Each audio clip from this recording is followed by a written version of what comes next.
사도신경으로 우리 신앙을 고백하도록 하겠습니다. 전능하사 천지를 만드신 하나님 아버지를 내가 믿사오며 그 외아들 우리 주 예수 그리스도를 믿사오니 이는 성령으로 잉태하사 동정녀 마리아에게 나시고 본디오 빌라도에게 고난을 받사 십자가에 못 박혀 죽으시고 장사한 지 사흘 만에 죽은 자 가운데서 다시 살아나시며 하늘 오르사 전능하신 하나님 우편에 앉아 계시다가 저희로서 산자와 죽은 자를 심판하러 오시리라. 성령을 믿사오며 거룩한 공회와 성도가 서로 교통하는 것과 죄를 사하여 주시는 것과 몸이 다시 사는 것과 영원히 사는 것을 믿사옵나이다. 아멘. 찬송가 213장 나의 생명 드리니 함께 찬양하시겠습니다. 찬송가 213장 나의 생명 드리니입니다. 나의 생명 드리니 주여 받아주셔서 세상 살아갈 동안 찬송하게 하소서. 손과 발을 드리니 주여 받아주셔서 주의 일을 위하여 민첩하게 하소서.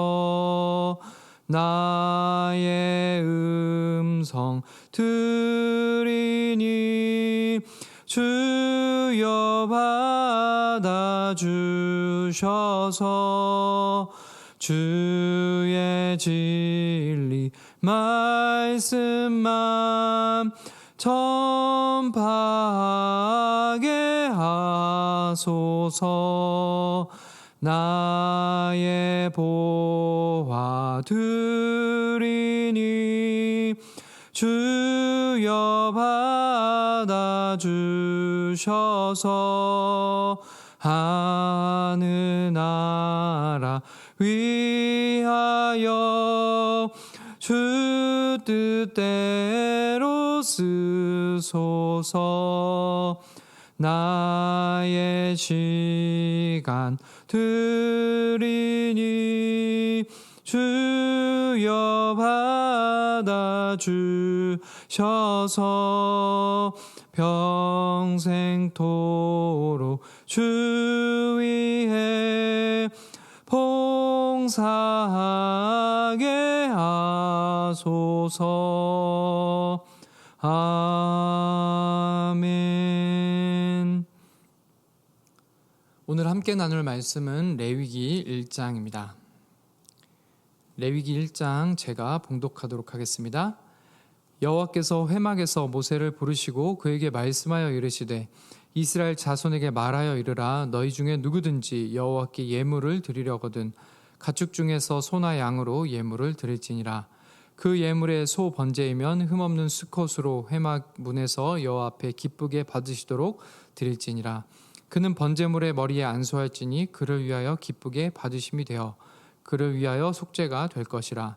그는 여호와 앞에서 그 숫송아지를 잡을 것이요 아론의 자손 제사장들은 그 피를 가져다가 회막 문 앞 제단 사방에 뿌릴 것이며 그는 또 그 번제물의 가죽을 벗기고 각을 뜰 것이요 제사장 아론의 자손들은 제단 위에 불을 붙이고 불 위에 나무를 버려놓고 아론의 자손 제사장들은 그 뜬 각과 머리와 기름을 제단 위에 불 위에 있는 나무에 버려놓을 것이며 그 내장과 정강이를 물로 씻을 것이요 제사장은 그 전부를 제단 위에서 불살라 번제를 드릴지니 이는 화제라. 여호와께 향기로운 냄새니라. 만일 그 예물이 가축의 양이나 염소의 번제이면 흠없는 수컷으로 드릴지니 그가 제단 북쪽 여호와 앞에서 그것을 잡을 것이요 아론의 자손 제사장들은 그것의 피를 제단 사방에 뿌릴 것이며 그는 그것에 각을 뜨고 그것의 머리와 그것의 기름을 베어낼 것이요 제사장은 그것을 다 제단 위에 불 위에 있는 나무 위에 버려 놓을 것이며 그 내장과 그 정강이를 물로 씻을 것이요 제사장은 그 전부를 가져다가 제단 위에서 불살라 번제를 드릴지니 이는 화제라. 여호와께 향기로운 냄새니라. 만일 여호와께 드리는 예물이 새의 번제이면 산 비둘기나 집 비둘기 새끼로 예물을 드릴 것이요 제사장은 그것을 제단으로 가져다가 그것의 머리를 비틀어 끊고 제단 위에서 불사르고 피는 제단 곁에 흘릴 것이며 그것의 모이 주머니와 그 더러운 것은 제거하여 제단 동쪽 재 버리는 곳에 던지고 또 그 날개 자리에서 그 몸을 찢되 아주 찢지 말고 제사장이 그것을 제단 위에 불 위에 있는 나무 위에서 불살라 번제를 드릴지니 이는 화제라 여호와께 향기로운 냄새니라. 아멘. 레위기 이 책은요, 처음 성경을 읽는 분들에게 많은 시련을 가져다주는 책입니다. 저도 어렸을 적에 어머니의 말씀에 따라 성경을 일독하기 위해서 굳게 마음을 먹고 성경을 몇 번 읽었습니다. 그런데 제가 기억하는데요, 레위기에서만 3번이나 실패를 맛보았습니다. 제가 부족한 터도 있었지만 레위기를 읽기가 정말 힘들었습니다. 그래서 3번 성경을 일독하는 것에 실패했었습니다. 여러분, 이 레위기가 넘기 힘든 산이 된 이유가 무엇이죠? 예수 그리스도로 인해 폐지된 제사법에 관한 내용이 주로 쓰여 있기 때문입니다. 저도 이 레위기를 읽으면서 이런 생각을 했어요. 아니, 왜 우리와 상관없는 제사에 관한 이야기 이렇게 길게 기록해놨지? 왜 하나님은 제사법에 관해서 이렇게 길게 내용을 기록해 놓으셨을까 좀 고민했었습니다. 이렇게 레위기에 쓰여 있는 제사법, 정결해지는 것, 우리와 어떻게 보면 좀 거리가 멀어요. 우리가 전혀 접해보지 못한 내용이 계속됩니다. 그래서 레위기 우리에게 좀 어려운 책이 되었어요. 그래서 저는 레위기를 정복할 때, 읽을 때 이렇게 생각하고 읽었습니다. 이 검은 글씨는 하나님의 말씀이다. 그러니까 쉬지 말고 한꺼번에 읽자. 이렇게 읽어도 하나님의 말씀이니 내 영혼의 양식이 될 것이라 하고 레위기를 폭식하듯이 성경을 얼른 읽고 넘어갔습니다. 그런데요, 이 레위기 조금만 관심을 가져보면 우리 신앙에서 정말 중요한 것을 말씀하고 있습니다. 레위기는 시내산 본문의 가운데 있는 말씀이에요. 여기 시내산 본문이라는 말씀은요, 출애굽기 19장에서부터 40장이 이 시내산, 모세가 시내산에서 받은 그 말씀의 전반부입니다. 출애굽기 19장에서 40장이 그 시내산의 전반부예요. 그리고 40장 끝에 뭐가 나오죠? 레위기. 네, 레위기가 가운데이고요. 그 다음이 마지막이 민수기 1장에서부터 10장이 됩니다. 이렇게 시내산 본부는요, 출애굽기, 레위기, 민수기 이렇게 3부분으로 나누어지는데요. 여기 레위기의 앞부분인 출애굽기와 또 뒷부분인 민수기를 보게 되면 같은 내용을 기록하고 있어요. 무엇을 기록하고 있냐 하면 바로 성막에 대한 말씀입니다. 출애굽기에 쓰여 있는 것은 성막에 대한 건축을 기록하고 있고요. 민수기에서는 성막과 함께 행진하는 이스라엘의 모습이 그려지고 있습니다. 그래서 정리하면 레위기는 성막과 성막 그 중간에 기록된 말씀이라는 것입니다. 우리는 이 문맥의 구조를 이해하고 레위기를 보면 더 많은 것을 깨달을 수가 있습니다. 자, 그럼 여러분, 성막이랑 성막 그 사이에 레위기가 있다 그랬어요. 그럼 이 성막은 어떤 곳이었습니까? 성막은 하나님이 거하시는 처소였어요. 하나님이 이스라엘과 함께 하심을 나타내 보여주는 곳입니다. 하나님이 이스라엘과 교제하는 곳이에요. 우리 어제 이 성막에 충만한 하나님의 영광을 함께 나누었습니다. 그런데 이 성막은 이처럼 하나님의 임재만을 이야기하는 곳은 아닙니다. 성막은 하나님의 임재와 더불어 그분의 부재도 함께 나타내고 있는 것이요. 하나님이 항상 이스라엘과 함께하는 것이 아니라는 것입니다.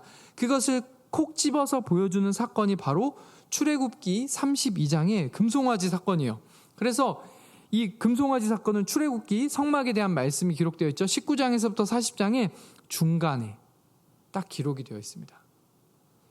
하나님의 백성 이스라엘이 하나님의 말씀을 거역하게 되면 하나님도 그들을 버릴 수 있다는 것입니다. 레위기도 마찬가지예요. 레위기는 성막을 사이에 두고 기록되어 있는 말씀입니다. 그래서 이 레위기는 하나님의 백성이 하나님의 임재를 위해서 어떻게 살아가야 하는지를 정말 여실하게 잘 기록하고 있는 말씀입니다. 그 중에 핵심은요, 하나님은 죄가 있는 자들과 결코 함께 하실 수 없는 분이라는 것입니다. 그래서 이스라엘은요, 성막에 하나님의 부재가 생기지 않도록, 그들에게서 하나님이 떠나가지 않도록 레위기의 말씀을 잘 기억하고 이 말씀에 따라 살아가야 합니다. 언제나 성막에 하나님의 충만한 임재가 가득하도록 이스라엘 레위기의 말씀에 순종해야 하는 것이었어요. 그래서 다시 전체적인 그림을 그려보면 하나님이 거하시는 성막이 세워졌습니다. 그러면 이 성막 언제 하나님께서 거하십니까? 바로 이스라엘이 이 레위기의 말씀에 순종했을 때입니다. 그러면 이스라엘이 그 말씀에 순종하여 살아가게 되면 민수기의 말씀처럼 하나님이 이스라엘과 함께 하시고 또 그들의 발걸음을 인도해 주신다는 것입니다. 그러면 다시 한번 기억해 봐야겠죠? 언제 하나님의 부재가 생기게 되겠습니까? 이스라엘이 죄를 지었을 때입니다. 이스라엘이 하나님의 말씀을 떠나 살았을 때 하나님의 부재가 생기게 되는 것입니다. 이것을 기억하고 우리는 레위기를 보아야 하는 것입니다. 여기까지 정리하면요, 레위기는 거룩하신 하나님과 함께 할 수 있는 방법을 가르쳐주는 말씀입니다. 레위기 1장 1절에서 그 방법을 시작하시는데 함께 읽어볼까요? 여호와께서 회막에서 모세를 부르시고 그에게 말씀하여 이르시되. 아멘. 이 구절은요, 출애굽기의 성막 그 본문을 이어가고 있어요. 성막, 곧 회막을 짓기 전에 모세는요, 시내산에서 하나님의 계시를 받았어요. 그런데 이제 성막이 완성되어서 모세는 하나님의 말씀을 회막에서 받고 있습니다. 여기서 우리는 성막에 하나님이 임재하고 계신다는 것을 발견할 수 있어요. 그리고 하나님이 회막에서 처음으로 모세에게 말씀하시는 것은 바로 제사입니다. 번제입니다. 2절에서 하나님은 이스라엘이라면 누구든지 하나님 앞에 예물을 드릴 수 있다 말씀하세요. 먼저 그 제물은요, 가축이었습니다. 가축. 여기서 가축이 제물이 되는 이유는 그 대속적인 죽음과 관련이 있습니다. 4절을 보면 사람이 그 번제물에 안수하는 것을 볼 수 있습니다. 이것으로 사람의 죄를 대신해 가축이 죽는 모습을 보면서 제사를 드리는 사람은 자신의 죄를 깨닫고 또 하나님께 그들의 삶을 돌이키게 된다는 뜻이 있는 것입니다. 그리고 3절을 보게 되면 하나님은 이 번제물의 조건을 말씀하세요. 먼저 제물은 수컷이어야 했고 또 흠이 없어야 했습니다. 이 번제의 조건을 보게 되면 제물의 가치가 중요하다는 것을 알 수 있습니다. 그때 당시에 지금은 제가 잘 모르겠습니다. 제가 소고기, 돼지고기, 저는 암컷이 더 맛있다고 이야기를 들었어요. 그런데 그때는 수컷이 더 비쌌다고 합니다. 가격이 더 나갔다고 해요. 그래서 하나님 앞에 암컷이 아닌 수컷을 드려야 했고 또 하나님 앞에 드렸던 그 제물은요, 완벽해야 했어요. 흠이 없었습니다. 시장 가치가 없는 것, 흠이 있는 것, 싼 것으로 하나님 앞에 번제를 드릴 수 없었다는 것입니다. 여기서 제물의 가치를 중요하게 여기는 것은요, 역시 사람의 마음과 관련이 되어 있습니다. 여기 3절을 보게 되면 흠이 없는 것, 흠이 없다는 단어는요, 여기서 원래 사람의 도덕적인 모습을 표현할 때, 그 완전함을 표현할 때 쓰는 단어가 바로 흠이 없다입니다. 흠이 없다. 그런데 하나님이 그 단어를 지금 제물에 사용하고 계세요. 그렇게 하심으로 하나님은요, 하나님 앞에 제사를 드리는 그 사람의 마음, 그 마음도 온 마음과 정성을 다해 흠이 없게 하나님 앞에 드려야 한다는 것입니다. 하나님 앞에 물질만 드리는 것이 아니라 자신의 마음도 행동도 온전히 드려야 한다는 것을 보여주기 위해서 흠이 없다, 이 단어를 하나님은 사용하신 것입니다. 이러한 의미에서 제물의 머리에 또 안수를 하게 되는 것입니다. 그리고 5절을 보게 되면요, 숫송아지를 잡을 것이라 번역이 되어 있는데요. 여기서 이제 숫송아지는 잘못 번역이 된 것입니다. 숫소라고 번역이 되어야 돼요. 방금 이야기 드렸습니다. 하나님 앞에 드리는 번제는요, 가장 가치가 있는 소 중에서 또 수컷을 드려야 했습니다. 이어서 하나님은 숫소를 잡아 그 피를 제사장이 제단에 뿌리라 말씀하고 있습니다. 이 제사를 드리면서 이제 하나님 앞에 제물을 드리는 봉헌자와 제사장의 임무를 하나님께서 나누어서 설명해 주고 계세요. 먼저 번제를 드리는 그 봉헌자는요, 제물을 제단 앞에 가지고 나오고요, 4절의 말씀과 같이 제물의 머리에 안수하고 그 제물을 잡습니다. 그리고 나서 그 사람이 가죽을 벗기고 제물에 각을 뜨게 되는 것입니다. 여기까지가 번제물 드리는 사람이 해야 하는 것이고요. 제사장이 하는 것은요, 제물에서 나온 피를 제단 사방에 뿌립니다. 그리고 제단에 불을 피우고 제물을 제단에서 태우게 됩니다. 또 여기까지가 제사장이 하는 일입니다. 이 내용이 9절까지 기록이 되어 있습니다. 그러니까 번제의 특징은요, 각을 뜬 번제물을 태움으로 하나님 앞에 드린다는 것입니다. 하나님은 번제물이 타는 연기를 흠양하시는 거예요. 제물을 태워서 드리는 연기를 하나님이 받으신다. 9절에서 기록하고 있습니다. 그래서 오늘 하나님께서 레위기 1장을 통해서 이 번제를 통해서 우리는 이 하나님의 성품과 하나님과의 관계를 어떻게 맺어야 되는지 하나님은 말씀해 주세요. 먼저 하나님과 관계를 가지는 것, 대가가 필요합니다. 지금도 그렇죠. 소 비쌉니다. 이스라엘을 살아가던 시대에 소는 더욱 그랬어요. 가축, 변함없이 그들에게 중요한 재산이 되었습니다. 그런데 하나님은 그 중에서 수컷, 흠이 없는 것을 하나님 앞에 드리라 말씀하십니다. 하나님은 이렇게 이스라엘에게 물질적으로 가치가 있는 것을 드리라 말씀하세요. 그래서 하나님은 이스라엘과 하나님과의 관계가 그만큼 중요하다는 것을 알려주십니다.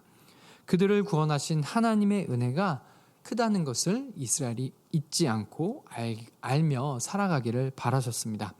그러면 돈이 없으면 하나님을 만나지 못했느냐? 그렇지 않습니다. 하나님은 가난한 자들과의 만남을 위해서 또 새로 번제를 드리라 14절에서 말씀하십니다. 새와 양과 소, 그 가치를 비교할 수 없습니다. 그만큼 새의 값은 떨어져요. 그럼에도 하나님께서 17절을 보게 되면 하나님께 드려지는 새의 제물도 향기로운 냄새라 말씀하십니다. 하나님은 이 제물도 기쁘게 받으신다는 거예요. 예수님께서 과부가 바친 두렙돈을 보시고 내가 진실로 너희에게 이르노니 이 가난한 과부는 헌금함에 넘는 모든 사람보다 많이 넣었도다 하신 것처럼 하나님은 새 번제도 큰 제물과 같이 기쁘게 그 향기를 흠양하신다는 것입니다. 그럼에도 불구하고 우리가 기억해야 하는 것 있습니다. 하나님과의 관계에는 대가가 필요하고 또 우리의 마음도 하나님 앞에 드려야 한다는 것입니다. 하나님은 이렇게 오늘 말씀에서 성막에서 하나님이 임재하실 수 있는 첫 번째 방법을 알려주십니다. 우리 오늘 이 말씀 기억하여 하나님 앞에 우리의 것을 내어놓고 또 우리의 마음을 내어놓는 하루를 살아가시기 바랍니다. 그러면 어떠한 삶이 이렇게 하나님 앞에 우리의 것을 내어놓고 마음을 내어놓을 수 있는 삶일까요? 바로 예수님께서 말씀하신 삶, 그 삶을 따라 살아가는 것입니다. 예수님의 말씀대로 서로 사랑하는 삶을 살아가시기 바랍니다. 나의 것을 내어놓아서 또 나의 마음을 들여서 예수님이 걸어가신 그 길을 따라 살아가는 삶을 살아가시기 바랍니다. 나를 위해, 나의 가족을 위해 나의 것을 내어놓는 것이 아니라 예수님이 구원하시기 원하는 그 사람들에게 나아가 나의 것을 내어놓고 또 나의 마음도 그 사람들에게 또 주님 앞에 드리는 하루를 살아가시기 바랍니다. 우리 함께 기도하겠습니다. 할렐루야. 사랑과 은혜가 풍성하신 아버지 하나님 감사합니다. 오늘 함께 레위기의 말씀을 나누었습니다. 하나님, 우리 레위기를 통하여 하나님이 임재하시는 아름다운 성전 되기를 간절히 사모하며 이 말씀을 배우고 또 이 말씀을 묵상하기를 간절히 소망합니다. 하나님, 우리가 하나님 앞에 나아가기 위하여 하나님의 임재를 위하여 아버지 하나님 앞에 우리의 것을 드리고 또 우리의 마음도 드릴 수 있는 삶을 살아가게 하여 주시옵소서. 하나님, 그 말씀에 따라서, 오늘 주신 말씀에 따라서 하나님, 우리 예수님께서 걸어가신 그 길을 오늘 하루 살아가기를 간절히 소망합니다. 나의 것을 가지고 또 나의 마음을 들여서 하나님, 내 이웃을 사랑하는 삶을 오늘 하루 살아가게 하여 주시옵소서. 그리하여 내 안에 하나님의 임재가, 주의 사랑과 은혜가 충만한 하루를 보내게 하여 주시옵소서. 감사드리며 예수 그리스도의 이름으로 기도합니다. 아멘. 오늘 우리 주신 말씀 붙잡고 함께 기도하도록 하겠습니다. 하나님이 거하시는 아름다운 성전이 되게 하여 주시옵소서. 나의 것을, 나의 마음을 주님 앞에 기쁨으로 즐거움으로 드리게 하여 주시옵소서. 함께 기도하는 시간 가지도록 하겠습니다. 그 두 번째 기도할 것은요, 우리 화흥교회 모든 성도들의 예배의 회복을 위해서 함께 기도하도록 하겠습니다. 코로나 4단계가 지속되고 있는 상황인데요, 영상으로 예배를 드리는 상황 가운데서도 우리의 믿음이 변하지 않게 하여 주시옵소서. 간절히 기도하시고 또 이곳에 이번 돌아오는 주일부터 나와서 함께 대면 예배를 10%가 드리게 되는데요. 우리 모든 성도들 코로나 가운데서 안전하게 지켜주시옵소서. 함께 기도하도록 하겠습니다. 우리 그리고 마지막으로는 우리 한교회 아파하는 환우들 위해서 함께 기도한 시간 가지도록 하겠습니다. 우리 시간 이 기도 제목 붙잡고 다 같이 기도하도록 하겠습니다. 하나님 아버지 감사합니다. 오늘도 귀한 은혜로 이 새벽 깨워주심에 함께 말씀 나누게 하심에 감사드립니다. 하나님 우리 레위기의 말씀을 통하여 더욱 하나님께서 원하시는 귀한 삶을 살아나가기를 간절히 소망합니다. 주님께서 주신 귀한 은혜 내 말씀 붙잡음으로 말미암아 내 삶과 내 가치와